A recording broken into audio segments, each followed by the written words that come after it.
From the 22 News Plus studio,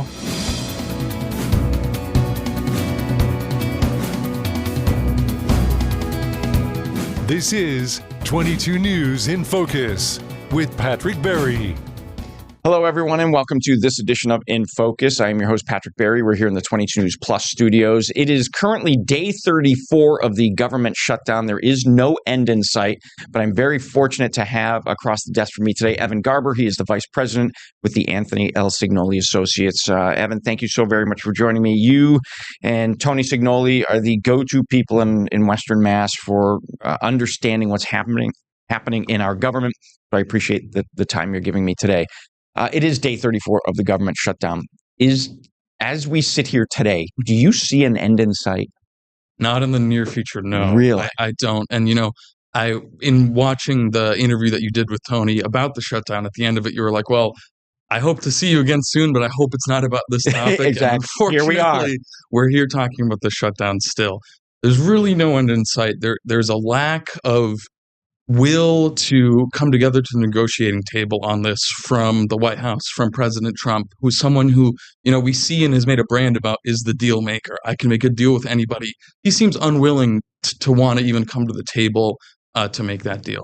So what is the sticking point? What's the one thing, if there is just one thing, that both the Democrats and Republicans cannot agree on? Really, it's healthcare subsidies. So that's what it comes down to. That's what it comes down to. It's a huge issue for Democrats right now because it's been kind of the party's flagship issue since Obamacare. Right. The Affordable Care Act that came into play, a dozen years or so ago. Yeah. So that's really that's the crux of this. Funding for it and for certain subsidies within the larger program runs out December 31st, the end of this year.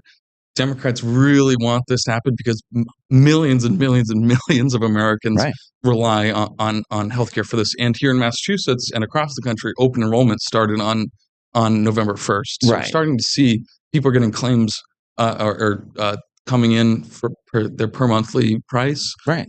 $1,000 more. Ridiculously high.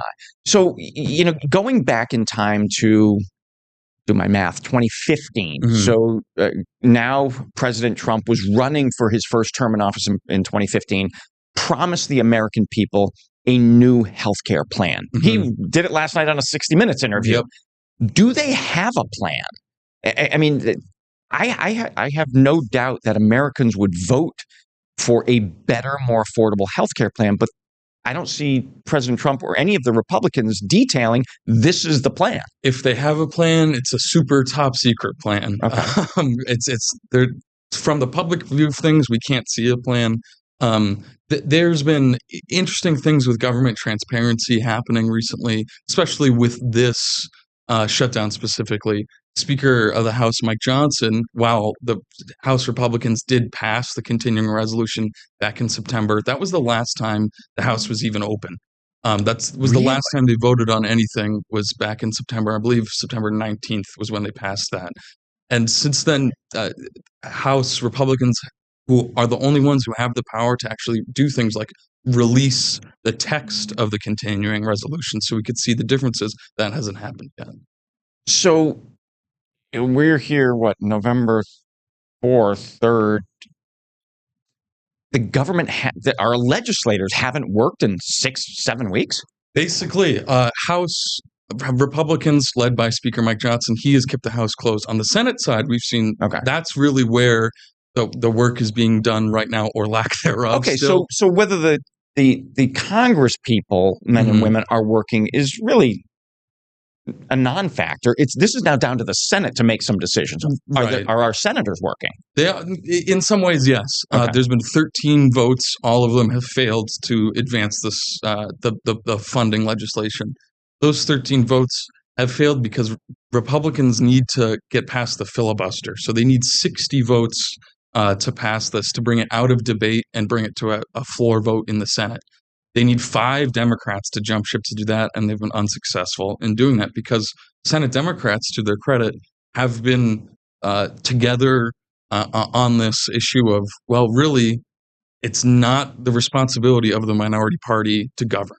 It's the responsibility of the governing party The Republicans, the majority party to govern, right? The Republicans have the White House, the Senate, and the House, and a majority on the Supreme Court in their conservative justices.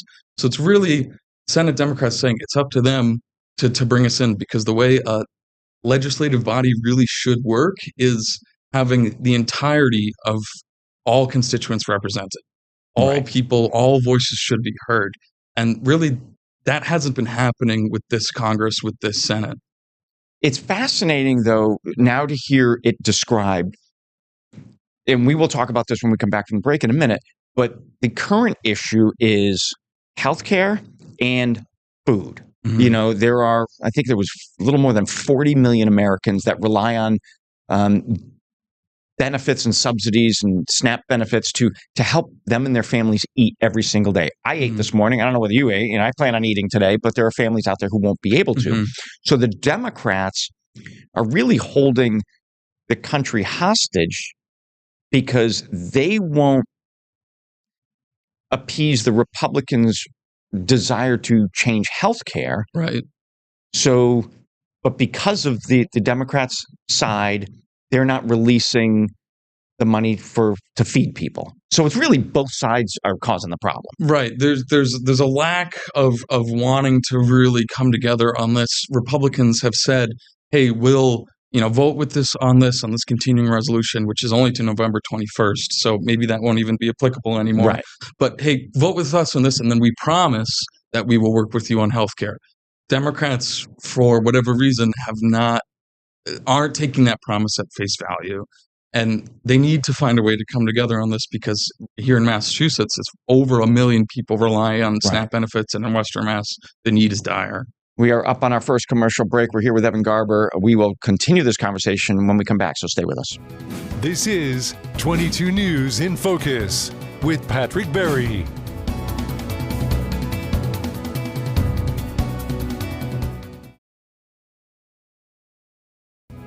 This is 22 News in Focus with Patrick Berry.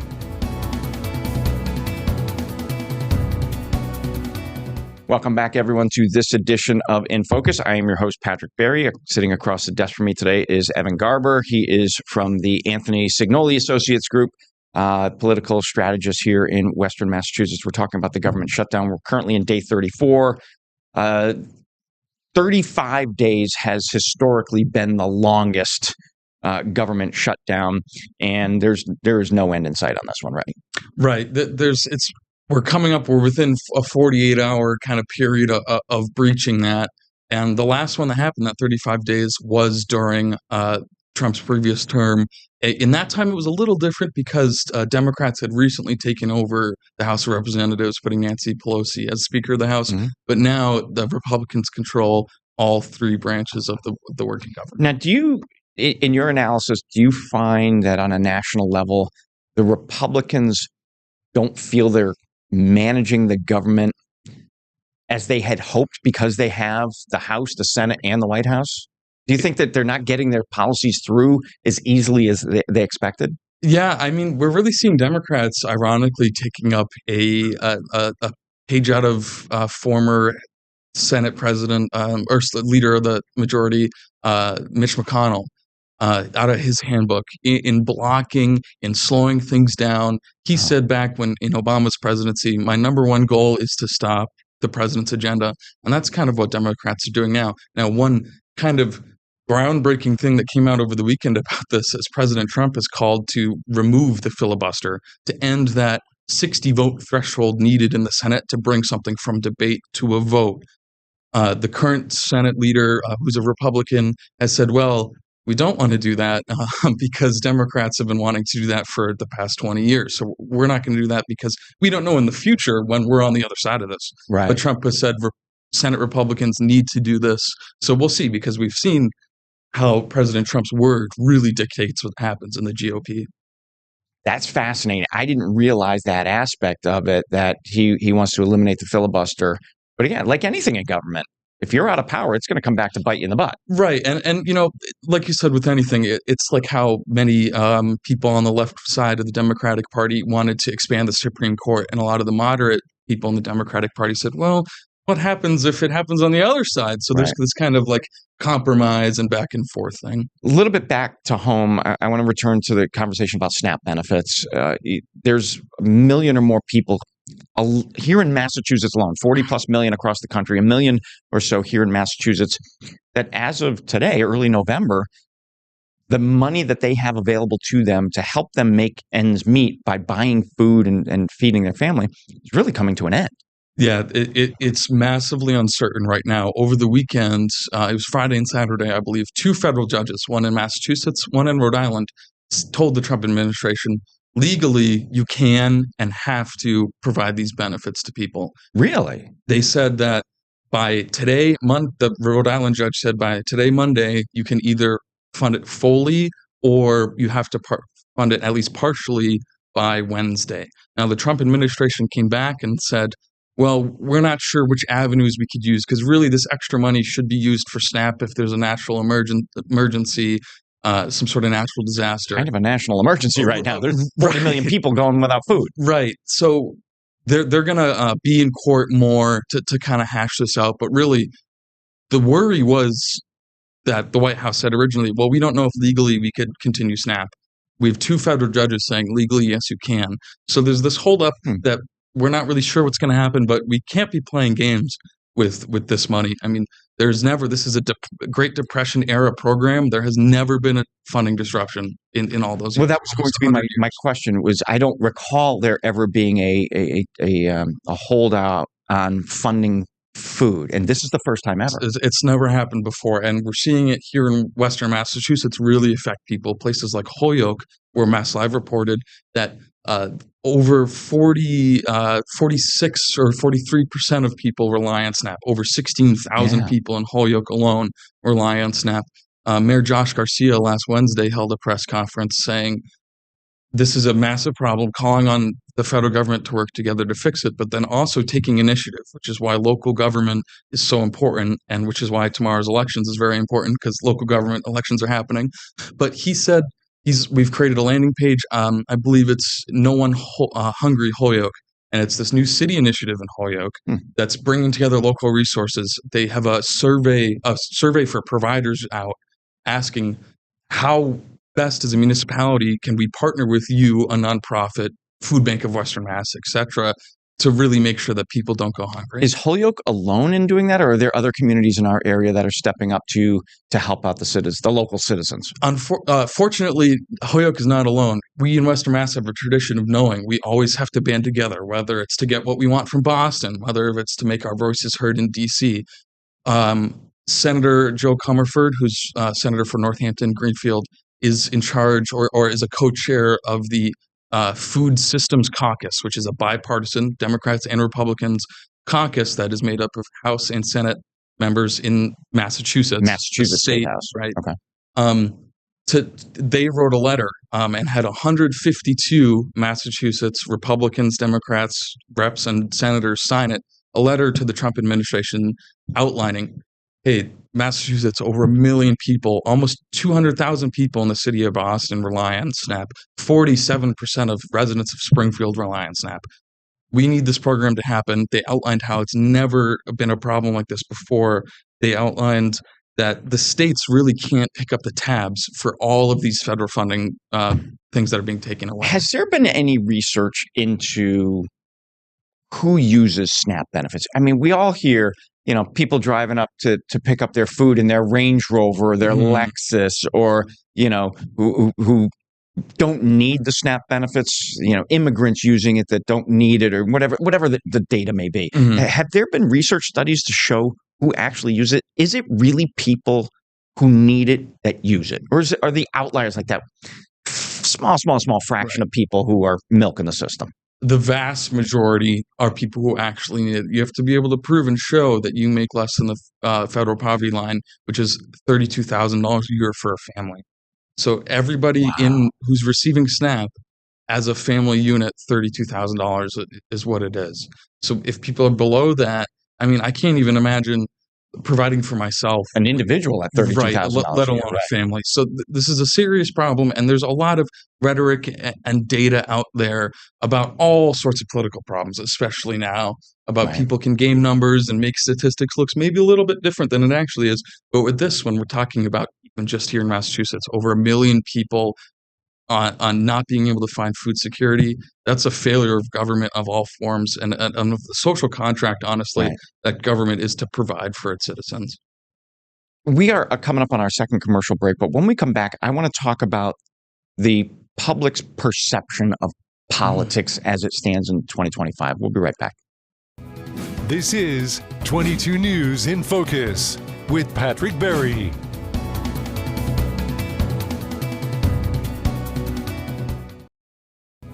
This is 22 News in Focus with Patrick Berry. Welcome back, everyone, to this edition of In Focus. I am your host, Patrick Berry. Across the desk from me today, we have Evan Garber from the Anthony Cignoli Group. They are the premier political strategists here in Western Mass, and we always appreciate their time. So, Evan, thank you again very much for joining me. I've put myself in this category, and I want to ask you the question. I have such little faith that the people currently in our elected offices around the country, not just right here in Western Massachusetts or in Massachusetts or New England, just across the country, I have little faith that these people are looking out for me and the American public as a whole. And in talking to my friends, we all kind of feel the same way. It's just current elected leaders are there for the power trip, quite frankly. Do you guys see that in the work that you do, whether the public has the trust in its elected officials? Well, I'll tell you, you're not alone. In the most recent polls have done for this, and it's done on a yearly basis, the most reputable polls about government trust. The most recent one, which is 2024, only 8% of Americans greatly trusted the legislative body. 8%? 8%, which is, I mean, that's got to be the lowest ever. It's close to it. It is extremely low. And some more recent polling about government in general, government trust, so this is talking about all forms from federal to local, about government in general. Only about 22% of Americans have any level of trust in their government. That's frightening. So, but again, it kind of comes back to we keep electing the same old people. Right. Not old as in like age. The same people just keep getting elected over and over again. The power of incumbency, right? It is very real, and we're seeing this with how the shutdown is being handled. It's every shutdown becomes a real test for the governing body. We usually see presidents, especially, whether or not the shutdown is their fault, which honestly the buck stops at the president's desk. That has been kind of the American was that FDR or whatever, the buck stops here? Yes, and taking responsibility. So we've seen that manifest in different ways. The past two shutdowns that happened, which was with President Trump and President Obama, they did not leave D.C. They stayed to make it at least give the perception of, I'm here working to try to solve this. Last week, President Trump spent less than 24 hours in D.C. Usually we see presidents cancel foreign trips. He didn't. Usually we see them shift their schedules again to be in D.C. to overlook what's going on. At least the perception that they're working on. And he seemingly, maybe it's to distance himself, to make, it's not my fault, has kind of stayed away from D.C. So we're seeing that, and that definitely leads to a perception, honestly, that we've seen of recent takes and recent polling about this one specifically, leads to suspicion, leads to more distrust. Right. Yeah. November 2025 is a local election year here. Next year, 2026, is the midterm elections, national midterm elections. But there's an election happening this month in Virginia. It's a gubernatorial election. Tell me about how that sort of is a precursor to what we might expect going forward. Absolutely. We often see Virginia governor elections be a bellwether, a telltale of what's going to be happening. What's the national mood? We see huge campaign surrogates like former President Obama. He campaigned for Abigail Spanberger, who is the Democratic nominee, who is leading in the polls to the current Republican lieutenant governor there by about 10 points. She has a 55% advantage right now. It is for about 45%. Okay. So we're going to see that, and that will really be a tell of not only the national mood, but also Virginia, with its proximity to D.C., kind of has an outsized effect on the mood of legislatures there. And another election that we're seeing tomorrow is in California, and that's a ballot question about redistricting in California to bring more seats over to Democratic congresspeople, which we've seen as a kind of a response to in wasn't Texas it just and in Ohio, Texas, right? Right, Yeah. where the Republicans are gerrymandered, right? So, which the Democrats are trying to do in California. Exactly. So we saw that the way that the Republicans did it was within their rules sessions and things. This is a ballot question, so it'll be up to the voters of California to approve this map. So that's another kind of bellwether that we're looking at to see where is the mood going, and you know, a lot of it's tea leaves in politics, but then there's also, you know, real data that's happening here. Looking at the government shutdown as a whole, I mean, obviously it's affecting the 40 plus million people that aren't able to feed themselves. How else is it affecting what happens? I mean, is there an economic impact as a whole to what we do? Stock market's doing great. My 401k is doing great right now.